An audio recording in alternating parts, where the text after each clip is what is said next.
भारत के पूर्व राष्ट्रपति अब्दुल कलाम आजाद ने एक सपना देखा था कि चांद पर भारत अपना निशान छोड़े। चंद्रयान 3 के रोवर ने भारत के मिसाइल मैन कहे जाने वाले कलाम साहब का सपना पूरा कर दिया और अब ये रोवर प्रज्ञान 14 दिनों तक प्रयोग करके हिंदुस्तानियों के चांद के रहस्य को सुलझाने का सपना भी पूरा करेगा।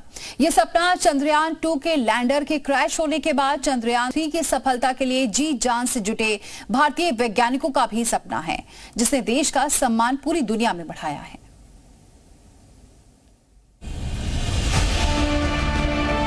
भारत के लैंडर विक्रम से निकले रोवर प्रज्ञान ने आधी रात को चांद पर भारत और भारत की अंतरिक्ष एजेंसी इसरो के निशान अंकित कर दिए। इस ऐतिहासिक और वैज्ञानिक घटना के साथ चंद्रमा के दक्षिणी ध्रुव पर पहुंचने वाले पहले देश के तौर पर भारत की अभिछाप पृथ्वी के इकलौते प्राकृतिक उपग्रह पर हमेशा हमेशा के लिए पड़ चुकी है। ये रोवर का चंद्रमा पर पहला एक्शन था, लेकिन अब रोवर अगले 14 दिनों तक क्या करेगा? चांद में जिस जगह पर लैंडर उतरा उस जगह की खासियत क्या है? लैंडर से निकला रोवर प्रज्ञान जो जानकारियां इकट्ठी कर रहा है वो कब तक सामने आएंगी? एक एक करके हम आपके सारे सवालों के जवाब देंगे। सबसे पहले समझिए, जिस जगह पर लैंडर विक्रम ने चांद की जमीन को छुआ उसका चुनाव क्यों किया गया है। इसरो चीफ ने जी न्यूज को बताया कि रोवर प्रज्ञान की बैटरी चार्ज होने के लिए जिस धूप की सबसे ज्यादा जरूरत है वो इस इलाके में अगले 14 दिन तक प्रचुर मात्रा में मौजूद रहेगी। We have chosen it because that this is a very good location as far as sunlight is concerned. There are no shadows. In the next 14 days, that area will not be shadowed by any hills or mountains across which the sun moves. So it gets into shadow, then temperature will drop very deep and we need to put heaters. Too much energy will be spent. Chandrayaan 3 के lander Vikram की सफल landing के 4 घंटे से ज्यादा वक्त तक rover प्रज्ञान को बाहर नहीं निकाला गया। इसकी भी खास वजह थी। दरअसल रोवर के बाहर निकलने से पहले कई सावधानियां बहुत जरूरी थी। सबसे पहले इस पूरे इलाके को चेक किया गया, क्या रोवर प्रज्ञान को यहाँ बाहर निकालने में कोई खतरा तो नहीं। बाहर के तापमान की भी जांच की गई, क्योंकि तापमान कम होने पर हीटर ऑन करना पड़ता। इसके अलावा लैंडिंग के वक्त थोड़ी धूल बैठने का इंतजार भी किया गया, क्योंकि इससे सिस्टम में खराबी आ सकती थी। So then we have to look at temperatures. So temperature तो benign होना ही चाहिए। इसके बाद तो हमारे तो नहीं तो हमारा हीटर ऑन करके उसको वार्म करके फिर डिप्लॉयमेंट कर सके। There are mechanisms अंदर है। So mechanism को खराब होने की कई चांस है। So लैंडिंग के समय जो डस्ट होता है उसका डस्ट को जाम करेगा। लगभग 4 घंटे से ज्यादा वक्त के बाद जब प्रज्ञान बाहर निकला तो सबसे पहले प्रज्ञान पर लगे सोलर पैनल से उसकी चार्जिंग शुरू हुई।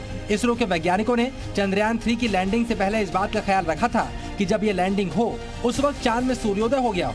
चंद्रमा का एक दिन पृथ्वी के 14 दिनों के बराबर होता है। ऐसे में अब अगले 14 दिन तक प्रज्ञान सूर्य की रोशनी में प्रयोग करता रहेगा।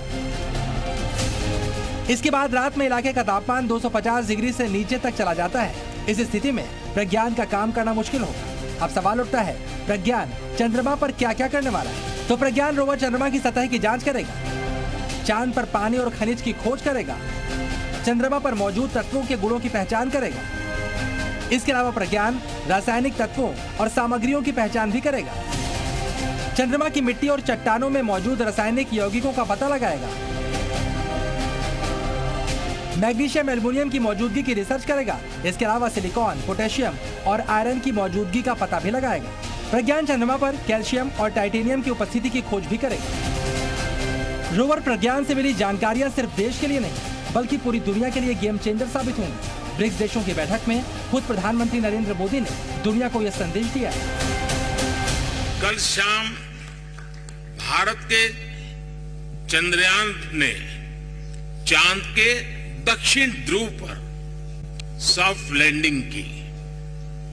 ये केवल भारत के लिए ही नहीं बल्कि पूरे विश्व के वैज्ञानिक समुदाय के लिए एक बहुत बड़ी उपलब्धि है।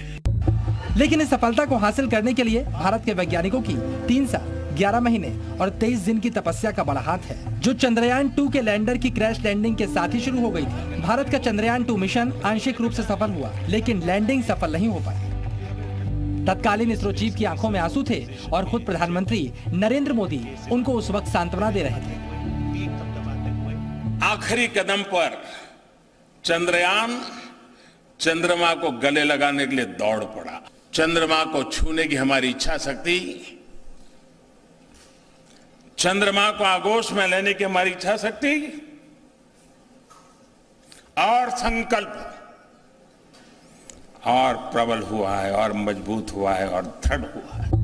प्रधानमंत्री की बातें इसरो के वैज्ञानिकों का उत्साह बढ़ाने वाली थी। 2019 की क्रैश लैंडिंग को वैज्ञानिकों ने चुनौती की तरह लिया। इसके बाद इसरो के वैज्ञानिकों, इंजीनियरों, तकनीशियनों ने चंद्रयान 3 मिशन में दिन रात काम किया और उनकी जिंदगी मून मिशन के इर्द गिर्द ही घूमती रही। चंद्रयान 2 मिशन की सारी खामियों को दूर किया गया, एक एक चरण को परीक्षण की कसौटी पर कसा गया और 2023 में हिंदुस्तान में शायद ही किसी को इस बात की आशंका हो कि इस बार मिशन सक्सेसफुल नहीं होगा। चांद से खबर आई और देश में खुशियां छा गई। मैं टीम चंद्रयान को, इसरो को और देश के सभी वैज्ञानिकों को जी जान से बहुत बहुत बधाई देता हूं। फिलहाल इस बड़ी कामयाबी को एक शुरुआत कहा जा रहा है, क्योंकि आने वाले वक्त में इसरो ऐसे कई कारनामे करने जा रहा है जो दुनिया में भारत की धूम मचा देंगे। ब्यूरो रिपोर्ट, जी मीडिया।